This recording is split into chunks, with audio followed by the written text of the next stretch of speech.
तो दोस्तों welcome back to another video. आप सभी का स्वागत है आज एक नए वीडियो के अंदर। तो दोस्तों आज मैं एक नए वीडियो लेके आ गया हूँ जिसके अंदर हम बात करेंगे एंड्रॉयड वर्सेस iOS। दोस्तों ये क्वेश्चन बहुत ही बड़ा क्वेश्चन है सारी मोबाइल यूजर्स के लिए। ये उससे भी बड़ा क्वेश्चन है कि अंडा है या मुर्गी आई पहले। Just joke.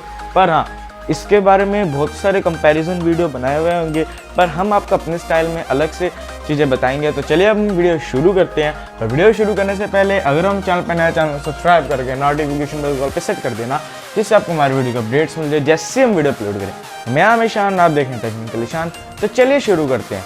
दोस्तों वीडियो में आगे बढ़ने से पहले मैं आपको ये बता देता हूँ कि जो जना एंड्रॉयड यूज़ करता है वो एंड्रॉयड ही करेगा और जो iOS करता है वो iOS ही करेगा। ये कोई ज़रूरी नहीं है कि iOS बहुत ही बढ़िया सबको अच्छा लगेगा। कुछ लोगों को iOS बिल्कुल भी अच्छा नहीं लगेगा, पर कुछ लोगों को बहुत ही अच्छा लगेगा। तो ये अपने ऊपर डिपेंडेबिलिटी होती है। मैं आपको कुछ फंक्शंस बता देता हूँ जो iOS में है पर एंड्रॉयड में नहीं है, और जो एंड्रॉयड में है iOS में नहीं है। तो उनके ऊपर आप डिसीजन लेना थोड़ा सा ईजी हो जाएगा। तो चलो करते हैं हमारे फर्स्ट पॉइंट के बारे में बात। दोस्तों इसके लिए हमने 3-4 की पॉइंट्स बनाए, जिसमें से पहला की पॉइंट है सिक्योरिटी। तो दोस्तों सिक्योरिटी का पता आप ऐसे लगा सकते हैं जैसे एंड्रॉयड है। एंड्रॉयड बहुत पुराना है, 2007 के अराउंड वो आया था और iOS 2008 में आया था। तो आपको अपडेट्स को लेकर टेंशन लेने की ज़रूरत नहीं है। वो तो मतलब टाइम टू टाइम दोनों के आ ही जाते हैं। एप्पल के थोड़े लॉन्ग टाइम अपडेट आते हैं पर अच्छे अपडेट आते हैं, और उसको कोई इतने अपडेट्स की जरूरत भी नहीं है सिक्योरिटी पैच वाले।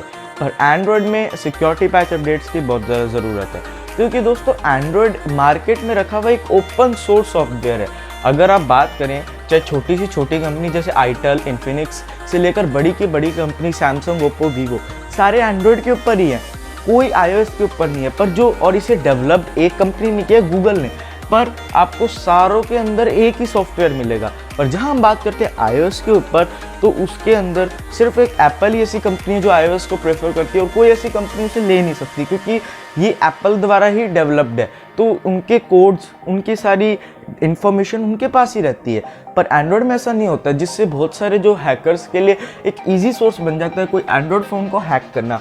मैं ये नहीं कह रहा हूँ एंड्रॉयड फ़ोन सिक्योरिटी नहीं है, मतलब उसके अंदर सिक्योरिटी नहीं है, पर हाँ कुछ चीज़ें हैं जो एंड्रॉयड के अंदर आपको मिलेंगी पर iOS में नहीं है। अब जैसे कि मैं आपको बात करूं सिक्योरिटी के अंदर, दोस्तों आप एंड्रॉयड के अंदर एक फ्रीडम होती है, आप कुछ भी गूगल से थर्ड पार्टी ऐप से डाउनलोड कर सकते हैं, जिससे आपको अपना फ़ोन रूट टाइप करना पड़ता है। मतलब अगर आप बात करें कि आपको गूगल से कोई ऐप प्ले स्टोर पर अवेलेबल नहीं है, आपको गूगल से लेनी है, तो आप वहाँ से ले सकते हैं। पर iOS में आप ऐसा नहीं कर सकते, क्योंकि सिक्योरिटी की वजह से वो कोई भी थर्ड पार्टी ऐप को अलाउ नहीं करते हैं आपके फ़ोन के साथ सारी एक्सेस देना। वो सिर्फ आप ऐप स्टोर से ही ले सकते हैं, क्योंकि ऐप स्टोर के अंदर मोस्टली ऐप्स पेड होते हैं, तो उसके लिए आपको पेइंग खरीदना पड़ेगा। तो मैं आपको ये कन्फर्म कर देता हूँ कि अगर आप iOS ले रहे हैं, अगर आपका प्लान है iOS लेने का, शिफ्ट होना चाहते हैं एंड्रॉयड पे, तो थोड़ा सा आपको फंडिंग के लिए वरी रहना ही पड़ेगा, क्योंकि ऐप स्टोर कुछ एसेंशियल ऐप्स हैं ऐप स्टोर के अंदर जो आपको लेने पड़ेंगे, और उसके लिए हो सकता है आपको पेमेंट करना पड़े। कुछ ऐप्स हैं जिसमें आपको ना करना पड़े, 50 से 82% ऐप आपको नहीं करने पड़ेंगे, पर 10-20 ऐप्स के आपको प्रीमियम वर्जन खरीदने पड़ेंगे। सिक्योरिटी अपडेट्स की वजह से आपको ये सारी चीज़ें करनी पड़ती हैं। तो अगर हम बात करें सिक्योरिटी के ऊपर, तो iOS सिक्योरिटी में एंड्रॉयड से कहीं गुना ज़्यादा अच्छा है। मैं अपने पॉइंट को रिपीट कर रहा हूँ, एंड्रॉयड में ये नहीं है, सिक्योर नहीं है, पर हाँ उससे हैक करना एज़ कम्पेयर ईजी है iOS से। तो अब हम बात करते हैं अपने नेक्स्ट पॉइंट के ऊपर। तो दोस्तों अब मैंने आपको एक iOS का अच्छा पॉइंट बताया, तो एंड्रॉयड का भी एक अच्छा पॉइंट तो बताना चाहिए ना, नहीं तो दोनों का में तालमेल बना नहीं रहेगा, है ना। तो अभी बता देता हूँ। दोस्तों आप एंड्रॉयड के अंदर कॉल रिकॉर्डिंग बहुत करते होंगे, जैसे कि आपको किसी से बात करनी है। एज़ फॉर जो बड़े बिजनेस मैन्स है, वो किसी की बात को रिकॉर्ड करना बहुत ज़्यादा प्रेफर करते हैं, और कुछ लोग तो ऑटो रिकॉर्डिंग ऑन रखते हैं। तो रिकॉर्डिंग आप iOS में कर ही नहीं सकते हो, नहीं कर सकते। भ्रम में मत रहो, भ्रम वाली दुनिया में जी रहे हो आप नहीं कर सकते। ना उसमें आपको इनबिल्ट कॉल रिकॉर्डिंग मिलती है, ना आप ऐप स्टोर से कोई ऐप डाउनलोड करके आप कुछ भी नहीं कर सकते जब तक आप उसे जेल ब्रेक नहीं कर लेते। अब जेल ब्रेक क्या है? जेल ब्रेक का मतलब ये नहीं है आपको जेल छोड़ के भागना है। इसका मतलब है आप फ़ोन को जैसे आप एंड्रॉयड में रूट करते हैं ना, वही जेल ब्रेक होता है। पर ये मैं आपको बिल्कुल भी रिकमेंड नहीं करूँगा। चाहे कुछ भी हो, आप चाहे iOS लीजिए मत, और उसे जेल ब्रेक अगर है तो करिए मत, क्योंकि जेल ब्रेक करने से उसकी सारी प्राइवेसी, उसके सारे जो कस्टमाइजेशन वो सब कुछ अलग हो जाएंगे। और आपके पास अगर आप फ़ोन ख़राब हो जाता है या फिर उसके अंदर कोई हैकिंग सिस्टम, आप उसको सही नहीं करा सकते एप्पल से, क्योंकि आपने उसको जेल ब्रेक कर रखा है। तो जेल ब्रेक मत कीजिए रिकॉर्डिंग के। अगर आपको रिकॉर्डिंग बहुत ज़्यादा ज़रूरी है तो आप एंड्रॉयड ही लीजिए, iOS मत लीजिए। दोस्तों अब हम बात कर लेते हैं कस्टमाइजेशंस के बारे में। तो दोस्तों कस्टमाइजेशंस के लिए भी आपको एंड्रॉयड की तरफ ही जाना पड़ेगा कि दोस्तों जहाँ प्राइवेसी होती है वहाँ पे कोई रेस्ट्रिक्शंस होते हैं, तो उसके लिए कई चीज़ें पॉइंट्स हैं जो आपको iOS के अंदर कॉम्प्रोमाइज़ करने पड़ेंगे। हाँ, इतने महंगे फ़ोन होने के बाद भी कॉम्प्रोमाइज़, पर दोस्तों आपको उसका जो एक्सपीरियंस मिलेगा iOS का वो कोई भी फ़ोन मैच कर ही नहीं सकता। पर iOS कुछ चीज़ों के साथ आपको कॉम्प्रोमाइज़ कराएगा, जैसे कि है जिसमें से सबसे मेन पॉइंट है कस्टमाइजेशंस। तो दोस्तों अगर हम बात करें प्ले स्टोर में, दोस्तों प्ले स्टोर में आपको कई सारे लॉन्चर्स मिल जाएंगे, जिससे अगर आप अपने यूआई के साथ कंफर्टेबल नहीं है, आप अपना यूआई चेंज कर सकते हैं। आप कोई भी यूआई कर सकते हैं, पर ऐप स्टोर में आपको लॉन्चर नहीं मिलेंगे लॉन्चर, पर उससे आप सिर्फ वॉलपेपर ही चेंज कर सकते हैं, जो आपको थीम्स में मिल जाता है। आपको उसके लिए ना कोई लॉन्चर, आप लाइव वॉलपेपर लगा सकते हैं, इससे ज़्यादा आप कुछ नहीं कर सकते। ना आप अपने आइकन्स को चेंज कर सकते हैं, ना उनकी शेप, ना नोटिफिकेशन सेंटर, कुछ भी नहीं, सिर्फ वॉलपेपर। और एंड्रॉयड में आप उस एंड्रॉयड को पूरा iOS बना सकते हैं, पर iOS को आप एंड्रॉयड नहीं बना सकते। फॉर एग्जाम्पल एंड्रॉयड के अंदर आपको कई लॉन्चर मिल जाए जिससे आप iOS एक्सपीरियंस ले सकते हैं, पर iOS में आपको कोई ऐसा नहीं मिला जिससे आप एंड्रॉयड एक्सपीरियंस ले सके। तो कुछ कस्टमाइजेशन में भी एंड्रॉयड उससे थोड़ा आगे है।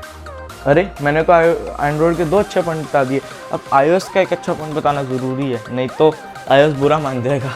दोस्तों जस्ट अ जोक, थोड़ा जोक कर, मैं आपको एक पॉइंट्स दोनों सिमिलर इसलिए बता रहा हूँ जिससे आपको दोनों की एडवांटेज और डिसएडवांटेज का पता लग जाए और आप चूज़ करने में आपको आसानी हो। दोस्तों अब हम बात कर लेते हैं एक अच्छे पॉइंट एंड्रॉयड के बारे में, जो कि है इंटीग्रेशन। दोस्तों iOS का इंटीग्रेशन अदर डिवाइसेस के साथ बहुत ही ज़्यादा अच्छा है एज़ कम्पेयर टू एंड्रॉयड। और दूसरा है आप एप्पल से अगर आप कोई भी मतलब डाटा ट्रांसफ़र करते हैं तो वो आपका बीच में कोई कहीं लीक नहीं होता, वो एक प्राइवेसी के साथ, सिक्योरिटी के साथ दूसरे डिवाइस में पहुंचता है और उसके अंदर आप सिर्फ आपके पास और सामने वाले के पास ही होता है। पर एंड्रॉयड में ये नहीं है हर बार ही होता है, मतलब जब भी डाटा जा रहा है वो लीक ही हो रहा है। कभी कभी सच केसेस में आप ऐसी रिपोर्ट्स मिली हैं कि मतलब डाटा कोई इंपॉर्टेंट डाटा वहाँ से ट्रांसफ़र हुआ और उसको बीच में लीक हो गया, तो ये भी iOS में आज तक ऐसा कभी भी नहीं हुआ है। तो ये एक iOS का अच्छा पॉइंट है और एंड्रॉयड इसके अंदर थोड़ा सा मात खा जाता है, डाटा ट्रांसफ़र। तो दोस्तों अब हम बात कर लेते हैं iOS से एंड्रॉयड के डाटा ट्रांसफ़र की। दोस्तों एंड्रॉयड में आप मतलब आसानी से डाटा ट्रांसफ़र कर सकते हैं, इसलिए वो लीक हो जाता है, और उसके अंदर आप नहीं कर सकते। अब वो कैसे, चलिए मैं आपको बताता हूँ। दोस्तों एंड्रॉयड के अंदर आप USB केबल लगा के अपने लैपटॉप के साथ कनेक्ट कर सकते हैं, OTG लगा सकते हैं, पेन ड्राइव लगा सकते हैं, पर आप जो सोच रहे हैं कि आप उसमें ऐसा कर ले, ऐसा पॉसिबल नहीं है। तुम भ्रम में जी रहे हो, मैंने पहले भी कहा था भ्रम से निकल जाओ।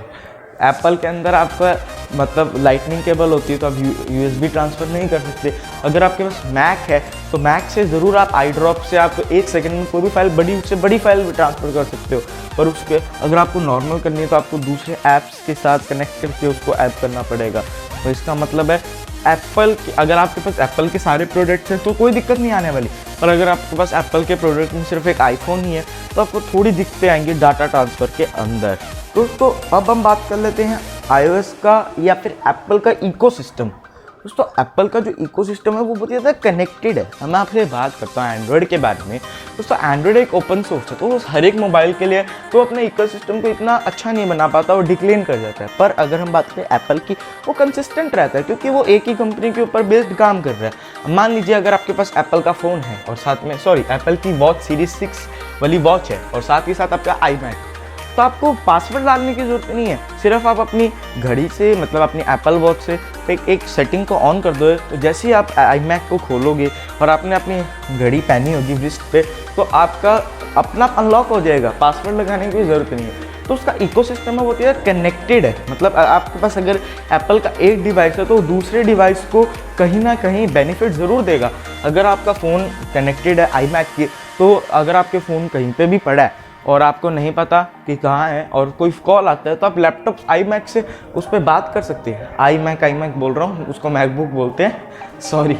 तो मैकबुक से आप उसको कनेक्ट होगा तो उस पर फ़ोन आ जाए और आप उससे बात भी कर सकते हैं। तो मतलब ये सारी कंसिस्टेंट है। और पर एंड्रॉयड में ये चीज़ करना थोड़ा सा मुश्किल भी है, और अभी तक ऐसी नहीं है कि कुछ भी नहीं हो सकता, पर कुछ चीज़ें हैं जो iOS के अंदर बहुत ज़्यादा अच्छी हैं और एंड्रॉयड के अंदर इसमें थोड़ा सा कम आ जाता है। और दोस्तों iOS में आपको क्वालिटी प्रॉब्लम भी कहीं तक नहीं आ सकती। हम लैग की बात करें, अगर मैं आपको एक चीज़ बताऊं, एप्पल की 6 GB रैम और सैमसंग S21 अल्ट्रा की 12 GB रैम, ये दोनों में एप्पल ज़्यादा अच्छा करता है, रैम मैनेजमेंट उसकी ज़्यादा अच्छी है। Reason quality. दोस्तों जैसे मैं आपको एक चीज़ बताता हूँ, एप्पल क्वालिटी में कभी कॉम्प्रोमाइज़ नहीं करता, कभी उसके प्राइसेस एकदम टॉप लेवल के होते हैं। अब मैं आपके एंड्रॉयड की बात करूँ, वो सारी कंपनियाँ यूज़ करती है, सैमसंग LG सब पे अपनी स्किल लगाकर उसको बेचती है, पर एप्पल खुद ही उस पर काम करता है और खुद के फ़ोन पे इम्प्लीमेंट करता है, तो उसको क्वालिटी प्रॉब्लम नहीं हो सकती और प्राइवेसी का भी अच्छी तरह ध्यान रख सकता है, पर ऐसा उसमें नहीं हो सकता। तो इसकी वजह से अगर हम क्वालिटी की बात करें, उसमें iOS 101% अच्छा है। पर अब हम लास्ट अपने टॉपिक के बारे में बात कर लेते हैं, जिसमें हम एंड्रॉयड को फेवर करेंगे, और आप बताना लास्ट में मेरे को कमेंट्स के अंदर कि आप iOS लेना ज़्यादा पसंद करेंगे या एंड्रॉयड। पर्सनली वैसे तो मैं एक एंड्रॉयड यूज़र ही हूँ, अभी तक मैंने iOS नहीं चलाया अच्छी तरह, पर हाँ मेरे को भी iOS ज़्यादा पसंद है। उसको प्राइवेसी आजकल बहुत ज़्यादा इंपॉर्टेंट हो गई है, पर बहुत लोग इसे समझते नहीं हैं, क्योंकि सोचते हैं कि क्या करूँगा मैं सिक्योरिटी से, मेरे को कौन सा उसके अंदर जंग के कोई मतलब, मेरे को आर्मी ऑफिसर हूँ जो मेरे को कोई सीक्रेट कोड भेजने है। पर दोस्तों प्राइवेसी सबके लिए इंपॉर्टेंट है। दोस्तों लास्ट पॉइंट है जो एंड्रॉयड को सबसे ज़्यादा ऊपर बनाता है iOS के, वह है फ्रीडम। दोस्तों मैं आपको एक चीज़ बताऊँ, अगर हम इसको इंडियन लेवल पे कंपेयर करें तो जो iOS है वो ब्रिटिश जब इंडिया वालों के ऊपर जो करता था वैसा है, एकदम लॉक करके रखता था, अपने उसूल मनवाता था। पर जब इंडिया वालों ने उसे भगा दिया और जैसे फिर वो ज़िंदगी जीने लग गए, वैसा एंड्रॉयड है, मतलब आज़ाद भरा। एंड्रॉयड में आप जो मर्जी कर सकते हैं, वीवो के फ़ोन को सैमसंग का फ़ोन बना सकते हो और सैमसंग के फ़ोन को वीवो का, बस ब्रांडिंग चेंज मत करना। हाँ बाकी अंदर से आप सब कुछ कर सकते हैं, कि कोई चीज़ नहीं है। One UI 3.0 बहुत सारे लॉन्चर जिसमें से आप कर सकते हैं। और एक बात और दोस्तों, कुछ लॉन्चर की लिंक मैं डिस्क्रिप्शन बॉक्स में दे रहा हूँ, अगर अच्छे लगे तो जाकर ज़रूर देखना। iOS यूज़र हो तो मत देखना, एंड्रॉयड हो तो ज़रूर देखना। पर अगर हम एंड्रॉयड की बात करें, आप कोई भी मूवी डाउनलोड कर सकते हैं, पर अगर iOS के अंदर आपको उसको खरीदना पड़ेगा। पर हम फ्री वाले जुगाड़ सोचते हैं, तो फ्री वाला जुगाड़ आपको हमेशा एंड्रॉयड में ही मिलेगा। पर अगर आप हैं मुकेश अंबानी जी के पापा की औलाद तो अलग चीज़ है, बाकी अगर आप नॉर्मल हैं तो आपको एंड्रॉयड के अंदर ज़्यादा फ्रीडम मिलेगी। इसी वजह से एंड्रॉयड एक ओपन सोर्स है। दोस्तों दैट मीन्स सेड, आज के लिए बस इतना ही। दोस्तों आज मैंने आपके लिए एक छोटा सा कंपैरिजन किया एंड्रॉयड और iOS के बारे में, और आपको एक हद तक पहुंचा दिया कि आपको कौन सा लेना चाहिए। अगर आपके लिए सिक्योरिटी ज़्यादा मैटर करती है, iOS लीजिए, अगर आपको फ्रीडम चाहिए एंड्रॉयड लीजिए। और दोस्तों मेरे कहने से कुछ नहीं होता, आप अगर एंड्रॉयड यूज़ करना चाहते हैं आप एंड्रॉयड ही करोगे, मेरे कहने से iOS नहीं करोगे, और iOS करते हो तो एंड्रॉयड नहीं करोगे। दोस्तों ये आपके ऊपर डिपेंडेबिलिटी होती है, जो मैंने आपको वीडियो की स्टार्टिंग में ही बता दिया था। दोस्तों मेरे को कमेंट सेक्शन में पर जरूर बताना कि आप कौन सा यूज़ कर रहे हो। दोस्तों मिलते हैं अगले वीडियो में, तब तक stay safe, stay healthy and keep being awesome.